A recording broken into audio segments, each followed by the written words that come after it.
Hello everybody, welcome to आपकी class. मेरा नाम है सानू सिंह राठौर। आज हम लोग पढ़ने वाले हैं यूनिट नंबर 1 का थर्ड पार्ट। ठीक है, तो चैप्टर हमारा पहला चल रहा है मॉड्यूलर अर्थमेटिक। यूनिट का नाम तो है numbers, quantification and numerical application. इसके अंदर बहुत सारे टॉपिक पढ़ने होंगे हमको। टॉपिक मतलब चैप्टर्स बहुत सारे पढ़ने होंगे। तो सबसे पहला जो चैप्टर था वो था मॉड्यूलर अर्थमेटिक।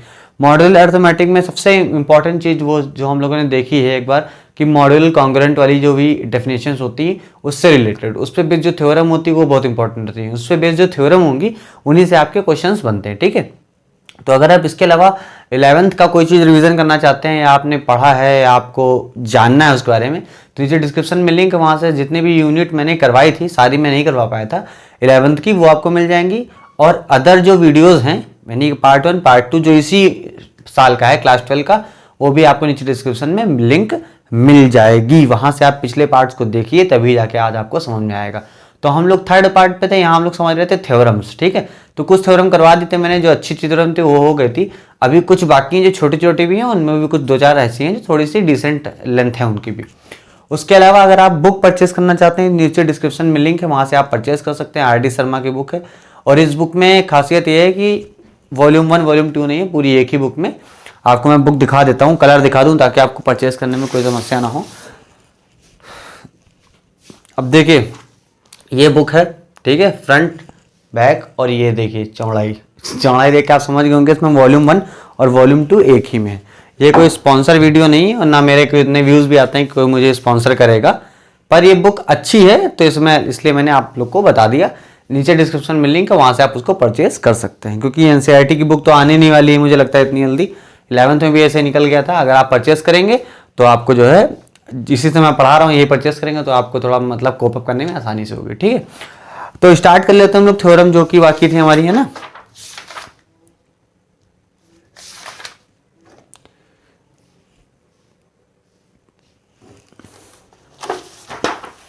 तो 6 थ्योरम मैंने करवा दी थी। ठीक है, आर.डी. शर्मा जो बुक है उसके हिसाब से नंबरिंग नहीं करी मैंने थ्योरम में। ठीक है, ये भी ध्यान रखिएगा कि आप सोचो 6 नंबर की तो कुछ और है।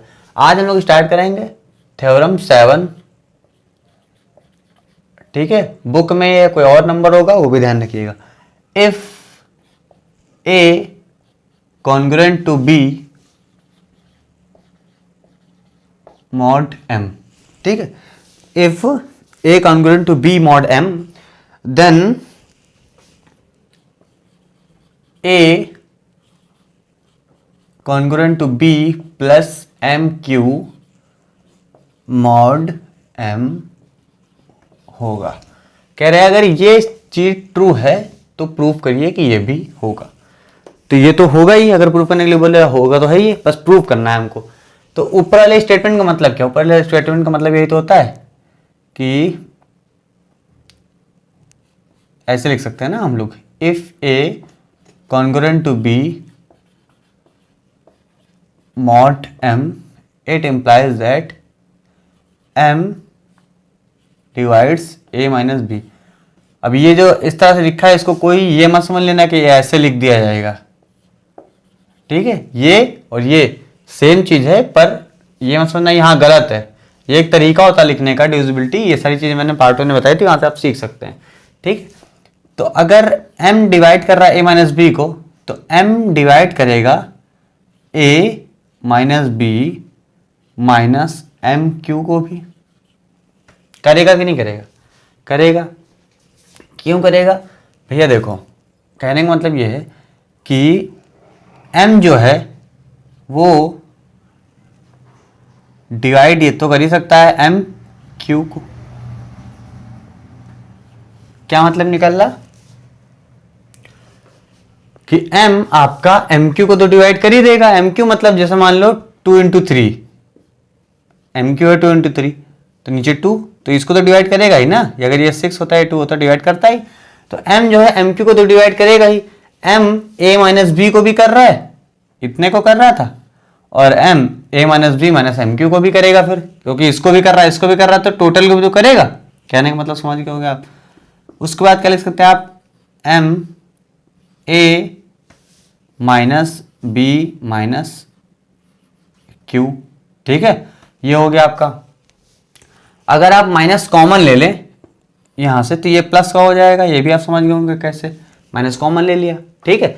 तो अगर आपने माइनस कॉमन ले लिया तो आपको क्या दिख रहा है कि m डिवाइड्स, दोबारा लिखने की जरूरत नहीं थी, मैंने दोबारा लिख दिया, m b plus m Q.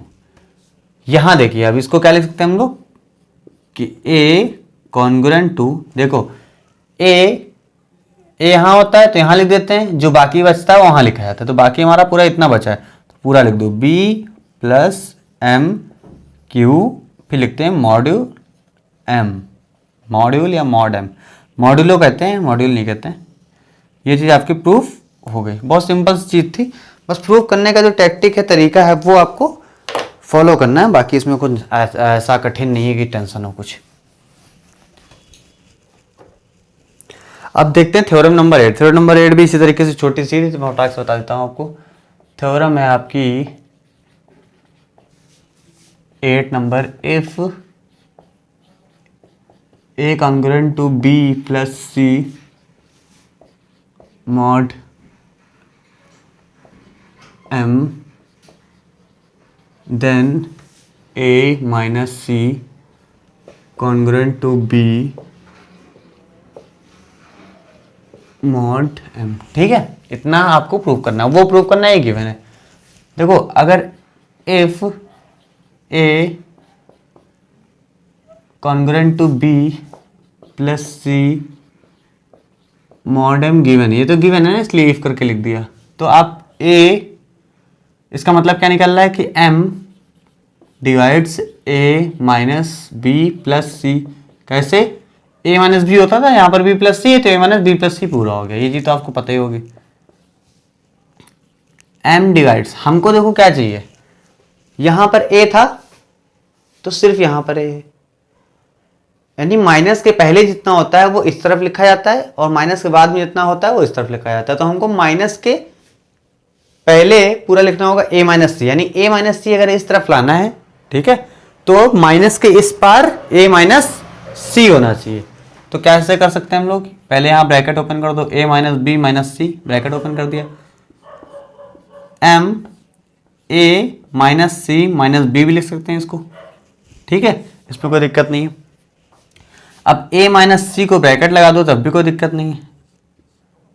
अब बताओ, यही तो होता था, जितना भी चीज माइनस के इस पार होता है, माइनस के इस पार, वो इधर लिखते हैं, a minus c congruent to जो बचता है वो इस पार, mod m।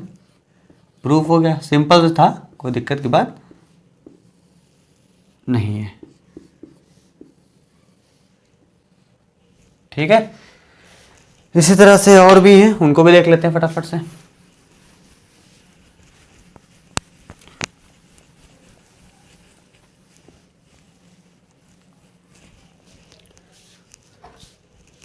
If a congruent to b mod m and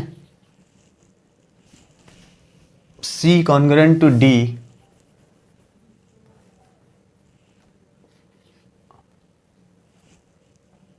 ठीक है, ये दो चीज दी हुई है।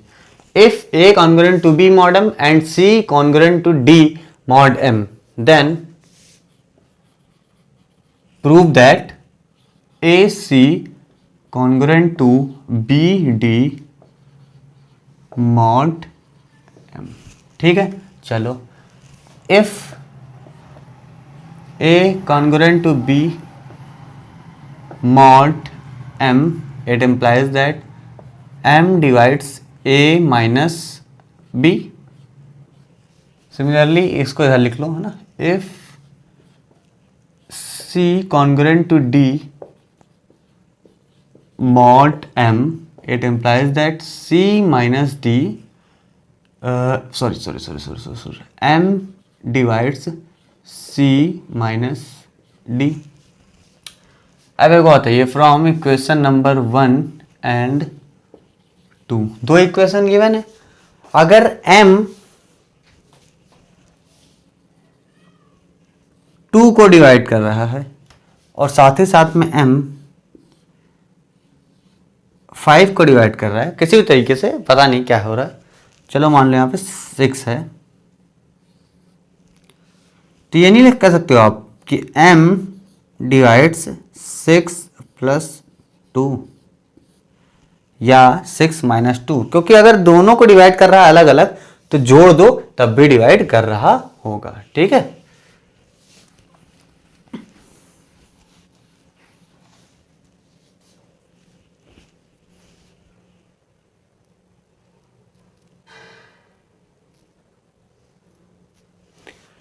चलो लिख देते हैं from 1 and 2 m divides a minus b plus c minus d। इतना तो हो ही गया। ठीक है, अब ये m जो है पूरे को डिवाइड कर रहा है, क्योंकि इसको भी कर रहा था इसको भी कर रहा था तो साथ में जोड़ के भी कर रहा होगा।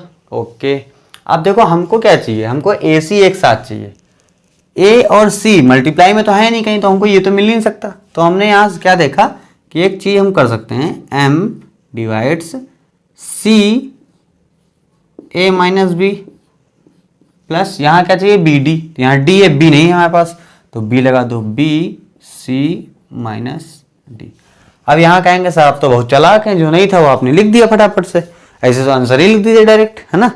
तो हम आपको इसका रीजन ही बताएंगे, ऐसे लिख नहीं दिया खाली। देखो m a माइनस बी को डिवाइड कर रहा था यहाँ के हिसाब से, अगर a माइनस बी की वैल्यू 6 है, ठीक है, और m की वैल्यू 2 है तो डिवाइड कर रहा है, m डिवाइड कर रहा है 6 को। तो क्या इसमें मैं कुछ भी लिख दूं, चलो 2 लिख दिया, ठीक है, फर्क पड़ा नहीं पड़ा, 3 लिख दिया, फर्क पड़ा नहीं पड़ा। डिवाइड तो तब भी करेगा ना, यानी कि अगर आपका एक फैक्टर डिविजिबल है तो मल्टीप्लिकेशन भी डिविजिबल होगा। इसका मतलब इसके साथ आप कोई भी नंबर इंटीजर होना चाहिए उसको मल्टीप्लाई कर सकते हैं, वो भी डिविजिबल होगा। तो सी क्यों किया, क्योंकि सी की जरूरत थी तो इसलिए देख के कर लिया। इसमें सी माइनस डी था, मल्टीप्लाई कर लिया उस तरीके से, इंटीजर है कोई फर्क नहीं पड़ेगा। पर सी क्यों बी क्यों किया, क्योंकि हमको पता है भाई बी और डी चाहिए हमको ना एक पास। अब इसको हम लोग लिख लेंगे M C A minus C B plus C B, ये सी बी बी सी को सी बी लिख दिया ना, माइनस बी डी। ठीक है, अब साफ साफ तरीके से देखा जाए तो सी बी और सी बी कट गया, बचा कितना, M divides C A minus B D. C A minus B D मतलब सी ए को ए सी लिख लो, A C congruent to B D मतलब, तो ये मैं लिख नहीं रहा हूं, आगे आप समझ गए होंगे। ठीक है,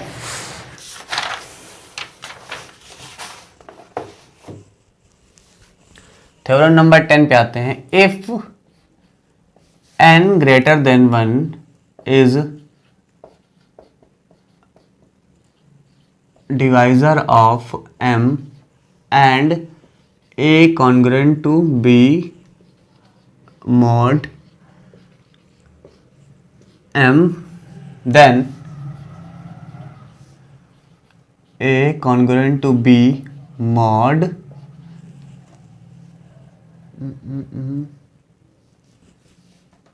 n।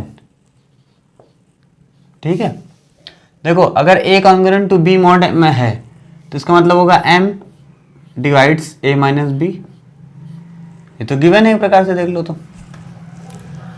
और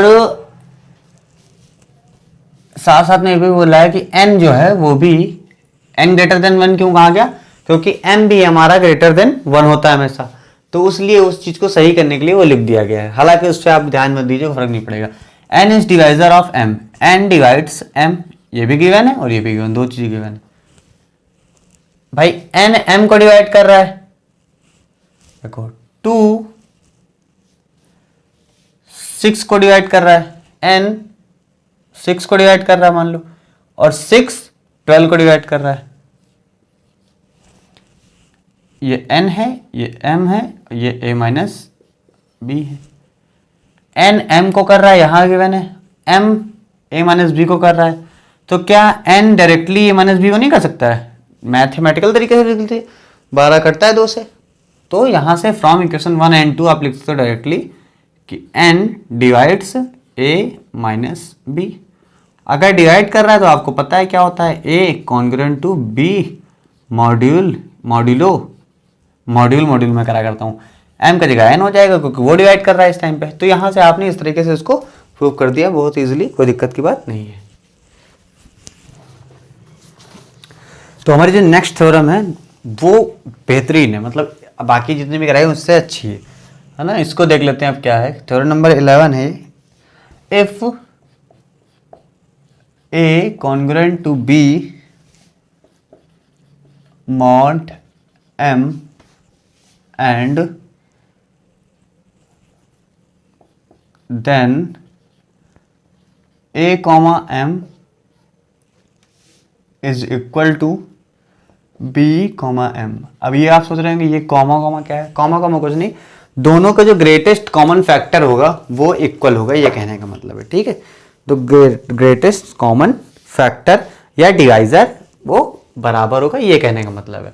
तो मान लेते हैं लेट d1 इज a,1, मतलब कि a, m का कॉमन फैक्टर जो है, ग्रेटेस्ट कॉमन फैक्टर d1 है, एंड d2 है b, m का ग्रेटेस्ट कॉमन फैक्टर। ठीक है, ये चीज समझ गया आप। अब यहां से मतलब क्या निकल रहा है कि d2 d1 डिवाइड्स m, भाई इसका और इसका दोनों का कॉमन फैक्टर है। ठीक है, तो कॉमन है तो a को भी काटेगा m को भी काटेगा, तो कह रहा है d1 divides m and d1 divides a। अब इन दोनों इक्वेशन से हम लिख सकते हैं कि d1 divides a minus m q। क्यों लिख लिया ऐसे? क्योंकि q है तो q m q हो गया। क्यों लिखा? देखो d1 a को डिवाइड कर रहा है, d1 m को डिवाइड कर रहा है, दोनों के लिए सही है। तो अभी मैंने इससे पिछली जो थ्योरम थी उनमें बताया था कि अगर इसको भी कर रहा है इसको भी कर रहा है तो दोनों का सब्सट्रैक्शन और उसमें कुछ मल्टीप्लाई कर दो एक में, तब भी वो डिवाइड करेगा। तो यहाँ पे a माइनस एम क्यू हो गया उस तरीके से। ठीक है, and from this equation m divides a minus b, it implies that a minus b, ये थ्योरम थी पिछले दिन पे, डिवाइड कर रहा है तो a माइनस बी को m डिवाइड कर रहा होगा q टाइम में, तो यहां से वैल्यू का निकल के आएगी a is equal to b plus m q. ठीक है, और या फिर यहां से वैल्यू निकालो b की, तो क्या निकल के आएगा b is equal to a minus m q. तो a माइनस एम क्यू की जगह आप क्या लिख सकते हैं? b, यहां पे लिखो d1 डिवाइड्स क्या a माइनस एम क्यू मतलब b। समझ में आ गई बात? एंड ये तो आपको पता ही है d1 डिवाइड्स m। ठीक है, यहां सारी जो गोला बारूद मैंने चलाया है या क्या है समझ आता हूं अभी आपको। देखिए सबसे पहली बात क्या है, d1 a को डिवाइड कर रहा है, d1 m को डिवाइड कर रहा है, तो d1 जो है a माइनस एम क्यू को भी डिवाइड करेगा। ये अगर आप समझदार हैं समझ गए होंगे, ना समझदार हैं तब भी समझ जाएंगे, है ना।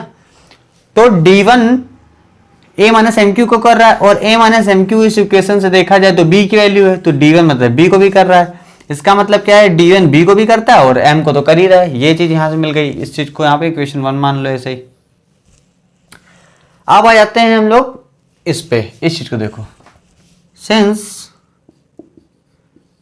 d2 is GCD greatest common divisor of b and m। समझना बात को, एक है b बाबू, एक है m बाबू। एक आया x नाम का आदमी, उसने कहा हम b को भी काटेंगे और उसने कहा हम m को भी काटेंगे। ठीक है भैया, ये कौन है? x वाला, ये वाला d1 वाला, d1 इसको काट रहा है इसको काट रहा है। और पहले से एक लोगों ने बता रखा था कि y जो है वो b को भी काटता है और y जो है वो m को भी काटता है, और y ग्रेटेस्ट कॉमन फैक्टर है। यानी कि इन दोनों का जो कॉमन देखा जाए, सबसे बड़ा देखा जाए, कहने का मतलब जैसे मान लो हमारे पास 6 है और 12 है। ठीक है, तो इन दोनों में कॉमन फैक्टर क्या हो सकता है? 6 इंटू 1 अपॉन 6 इंटू 2, तो ग्रेटेस्ट कॉमन फैक्टर क्या हो सकता है? 6। ठीक है, तो ये जो 6 वैल्यू ग्रेटेस्ट कॉमन फैक्टर है, तो वो यानी कि क्या, तो ग्रेटेस्ट कॉमन डिवाइजर है, तो वो चीज 6 जो है इससे बड़ी तो नहीं हो सकती। जो ग्रेटेस्ट पहले से ही है उससे बड़ा तो नहीं हो सकता वो, यानी जो D2 वैल्यू गिवन है इससे बड़ा कॉमन इसमें से कुछ नहीं निकल सकता जो कट जाए, ठीक है। तो जो D2 वैल्यू है वो कॉमन मैक्सिमम वैल्यू निकाल रहा है, वो भी B को काट रहा है, M को काट रहा है, और D1 भी B को काट रहा है, M को काट रहा है। तो D1 भी काट रहा है, D2 भी काट रहा है, तो कौन है बड़ा दोनों में से? देखो यहां से हमको ये पता चला कि D2 जो है वो या तो बड़ा है D1 से क्लियर कट, क्योंकि 6 से बड़ा आप निकाल नहीं सकते हो, और ये भी हो सकता है सेट D1 भी 6 ही हो, मतलब एक मैं एग्जांपल ले रहा हूं। तो या फिर दोनों बराबर हो सकते हैं, D1 कभी भी D2 से बड़ा नहीं हो सकता। क्यों नहीं हो सकता? क्योंकि ग्रेटेस्ट कॉमन फैक्टर जो निकल के आ रहा है वो D2 ही आ रहा है, अगर D2 ही ग्रेटेस्ट है तो उससे बड़ा कोई हो नहीं सकता है। तो ये समझ गए आप, इस इक्वेशन के हिसाब से आप ये समझ गए इक्वेशन नंबर 2। अब अगर स्टार्ट करें आप यहां से, माने कि D1 उल्टा करके ले चले, है ना, तो क्या कर सकते हैं यहां पे, मैं इधर लगा देता हूं।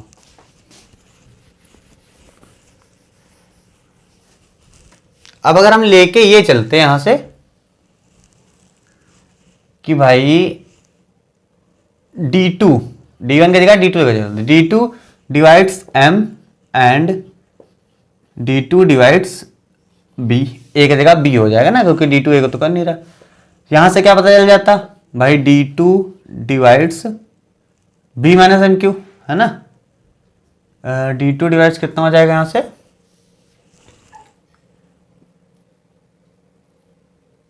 A माइनस MQ था, करके देखना पड़ेगा यार, है ना, देख लेते हैं। D2 नहीं, A माइनस B Q, क्या है यार, A minus MQ is equal to B, है ना। तो B की वैल्यू अगर निकालोगे यहां से, A की वैल्यू तो क्या आएगा, A की वैल्यू हो जाएगा B प्लस MQ, ठीक है। तो B प्लस MQ हो जाएगा। चलो ठीक, पता नहीं मैं क्या फालतू कर चीजें कर रहा हूं, ये हो गया। तो यहां से हमको क्या पता चलेगा कि D2 जो है वो डिवाइड करता है B प्लस MQ को। ये कैसे, फ्रॉम इक्वेशन 1। अगर यहां से देखा जाए तो A माइनस MQ को MQ उधर भेज दो, तो A की वैल्यू क्या हो जाएगी, B प्लस MQ। तो B प्लस MQ को भी कर रहा होगा, क्यों कर रहा होगा, क्योंकि D2 जो है वो B को भी करता है और D2 M को भी करता है, तो Q टाइम्स को भी कर देगा। तो ये एडिशन वाला मिल गया आपको। B प्लस MQ क्या है, A की वैल्यू है, यानी D2 डिवाइड्स A एंड पता है हम लोग को D2 डिवाइड्स M। अब ये दोनों को डिवाइड कर रहा है D2, और यहां पे क्या बोला गया कि D1 is the greatest common factor of AM। D2 भी AM को कर रहा है और D1 भी AM को कर रहा है, जबकि D1 कह रहा था हम GCD है ना, D1 is GCD of A, M। अब जब GCD है D1, तो D1 या तो बड़ा होगा या फिर इक्वल हो सकता है, D2 कभी भी बड़ा नहीं हो सकता। अब यहां देखो, यहां कह रहा है D2 बड़ा होगा या इक्वल होगा, यहां कह रहा है D1 बड़ा होगा या इक्वल होगा। तो दोनों बड़े तो हो नहीं सकते हैं, पर दोनों कंडीशन में कॉमन क्या है, इक्वल। तो दोनों कंडीशन से हमको ये पता चला कि ना तो कोई छोटा है ना कोई बड़ा है। From equation 2 and 3 D1 is equal to D2, और D1 D2 क्या थे, AM BM। तो AM is equal to BM, comma लगा हुआ बीच में, ये दोनों बराबर हो गए, यही हमको प्रूव करना था, ठीक है। इसको मिटा देता हूं फटाफट से मैं अब।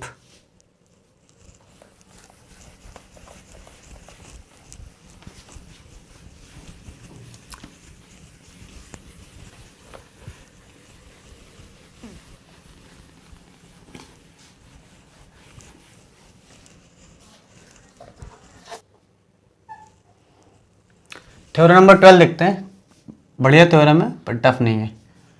If A congruent to B mod M suffix में I है, where I is integer 1, 2, 3 n तक है, ठीक है।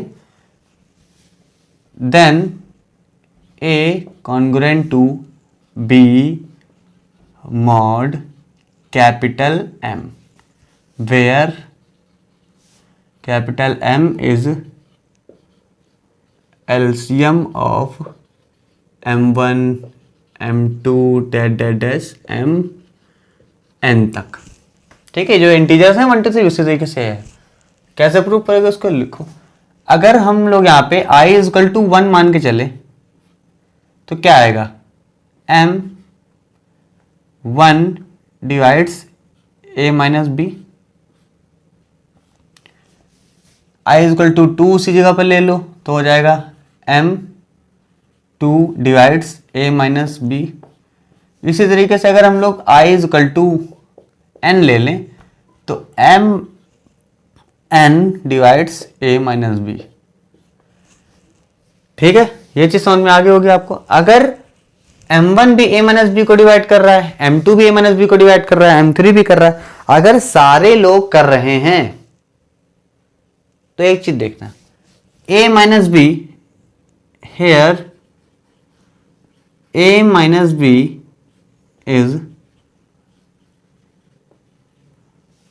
Common multiple. ये तो बदलेगा नहीं, ये तो सब में सेम है, 2 से कट रहा, 3 से कट रहा, 4 से कट रहा, सबसे कट रहा, कॉमन मल्टीपल है। And capital M is LCM of M1 M2 dash Mn तक। मतलब क्या कहना चाहता हूं मैं, A माइनस बी कॉमन है। अब मान लो जैसे A माइनस बी है, A माइनस बी को नंबर ले लेते हैं, वरना आप समझ नहीं पाओगे। A माइनस बी मान लो है 6, फिक्स है आपका A माइनस बी, तो भाई बदलेगा नहीं बार बार, क्योंकि A माइनस बी क्या है, कॉमन मल्टीपल है सब में। A माइनस बी 6 2 से डिवाइड हो रहा है, A माइनस बी 3 से डिवाइड हो रहा है, A माइनस बी 6 से डिवाइड हो रहा है।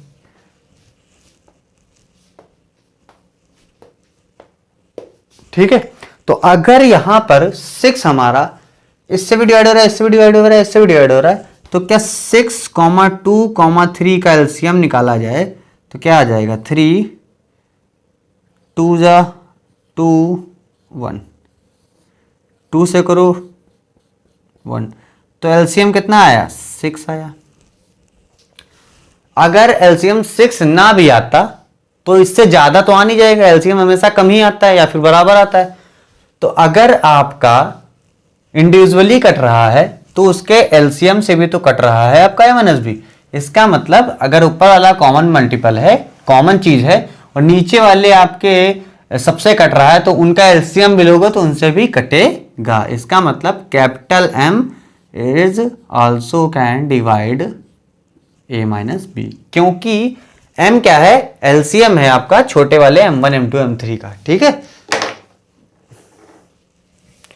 हाँ तो यहां पे वो स्टेटमेंट लिख दीजिए लास्ट वाली, then A congruent to B mod capital N। ठीक है, ये चीज यहां पे प्रूव करनी थी।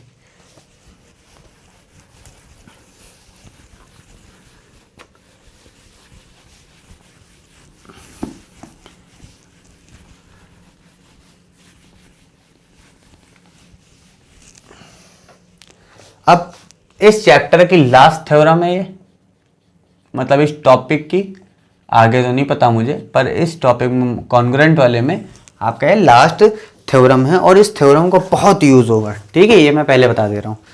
तो थ्योरम में गिवन है, if a to the power x congruent to 1 mod m1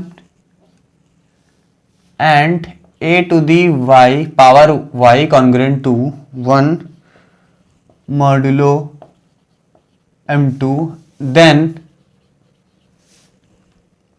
a to the power z congruent to 1 modulo m। ठीक है, m1 m2 था, यहाँ ले पे m है, और उसमें दिया भी हुआ, काफी चीजें दी हुई है, वेयर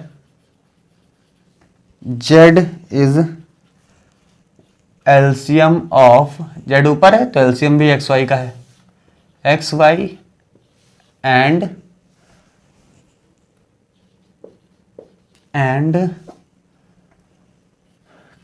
इसको स्मॉल एम ही लिखा है ना, तो स्मॉल एम लिख देते हैं, and m is LCM of M1 and m2। ठीक है, ये सारी इतनी चीजें गिवन है। ठीक है। तो इस थ्योरम के लिए एक छोटी सी थ्योरम है, वो मैं पहले बता देता हूँ। हो सकता है मैंने बताया पिछली वीडियो में, ना बताया, वो छोटी सी बात देख लीजिए।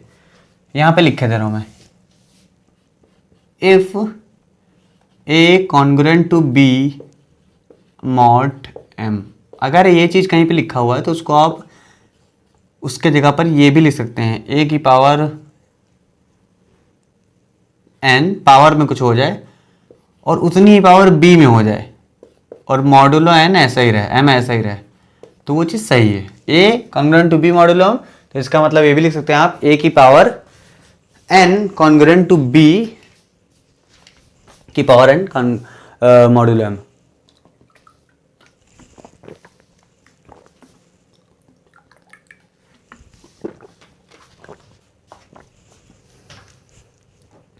ठीक है, तो इस चीज का यूज होगा, ध्यान रखिएगा। सबसे पहली बात, z is LCM of x and y since z, ये प्रूफ आपका यहां से स्टार्ट हुआ। ठीक है, वो तो थोड़ी सी अलग सी बात थी।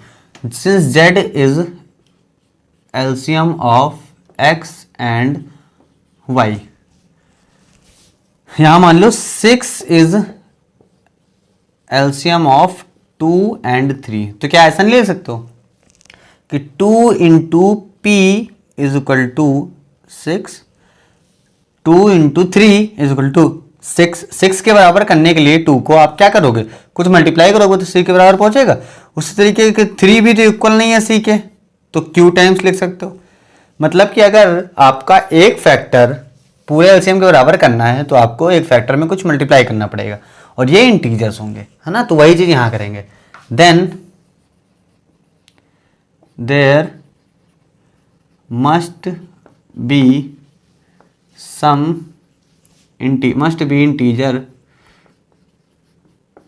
p and q such that z के बराबर करने के लिए पहले आप क्या करोगे, x में मल्टीप्लाई करोगे p का, x मतलब 2 इंटू पी बराबर z, है ना, वही चीज करा, and z is equal to y में q का। अब ये पी क्यू मानो एक्स वाई मानो, ये आपके ऊपर है, इसमें कोई भी दिक्कत नहीं है, पर ऐसी चीज मानना जो पहले से ना हो, एक्स वाई पहले से, इसलिए मैंने पी क्यू मान लिया। ये हो गया। अब देखिए पहले जो गिवन है वो लिखते हैं,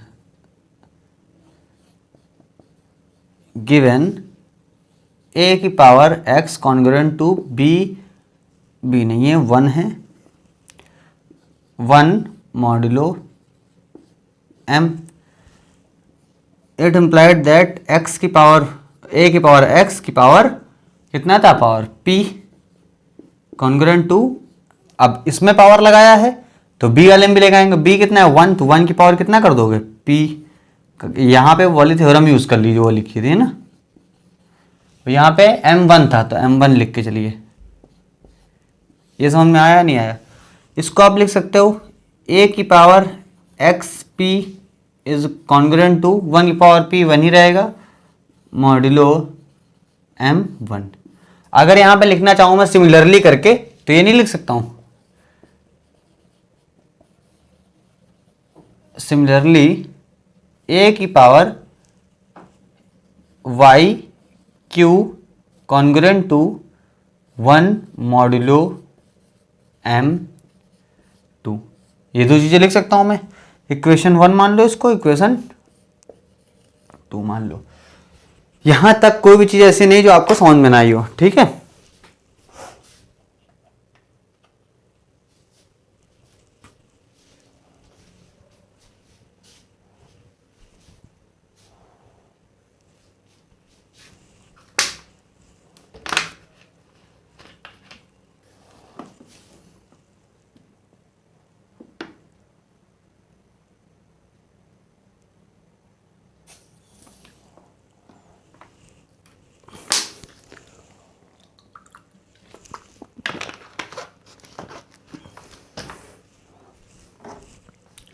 अब इक्वेशन 1 एंड 2 का यूज करके आंसर आ जाएगा हमारा।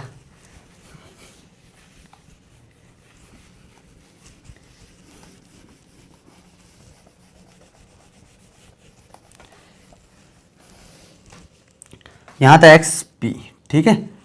एक्स और पी को हमने क्या माना था अभी, जेड, और वाई क्यू को भी जेड माना था। तो यहाँ पे क्या हो जाएगा, ए की power z congruent to 1 modulo m1, similarly and लिख लो वाई ए की पावर जेड, यहाँ भी हो जाएगा, क्यों, वाई क्यू भी जेड ही है, Z congruent to 1 modulo m2, ठीक है। ये हो गई हमारी, इसको इक्वेशन 1 एंड 2 मत मानो, इस फायदा नहीं, कोई यूज नहीं इसका, इसको मान लो 1 एंड 2, है ना। अब देखो मॉडुलो m1 और m2 में, since LCM of m1 and m2 is m, भाई छोटा वाला m जो था वो दोनों का एलसीएम था, तो आप डायरेक्टली लिख सकते हो a congruent to z congruent to 1, a to the power z congruent to 1 modulo m1 m2 की जगह डायरेक्टली क्या लिख दो, m। यही बात हमको प्रूव भी करनी थी, कोई दिक्कत नहीं, ठीक है।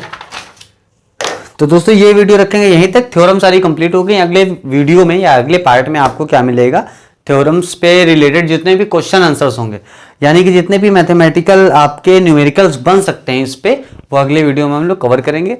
बाकी और भी जो टॉपिक आएंगे वो रेगुलरली आपको मिलते रहेंगे। अब मैं वीडियोस डालने में लेट नहीं करूंगा, प्रॉमिस है मेरा इस साल आपके लिए। और एक्चुअल में होता है कि मैं अपनी पढ़ाई कर रहा होता हूँ तो उसमें थोड़ा सा डिस्टर्बेंस हो जाता है। अब कोई पूछेगा आप सर क्या पढ़ रहे हैं, तो मैं पहले बता दूँ मैं हाई स्कूल में हूँ, ठीक है। मैं अगले साल नीट की तैयारी करूँगा, मैथ से नीट की तैयारी, ठीक है, सही सोच रहा हूँ ना मैं। तो चलो ठीक है, बाकी आप लोग पढ़ते रहिए, नीचे कमेंट कर दीजिए। नीचे अगर आप बाकी वीडियोस देखना चाहते हैं, नीचे डिस्क्रिप्शन में लिंक है, बुक परचेज करना चाहते हैं वो भी डिस्क्रिप्शन में लिंक है, सेम बुक जो मैं पढ़ाता हूँ। तो मिलता हूँ अगली वीडियो में, तब तक के लिए धन्यवाद।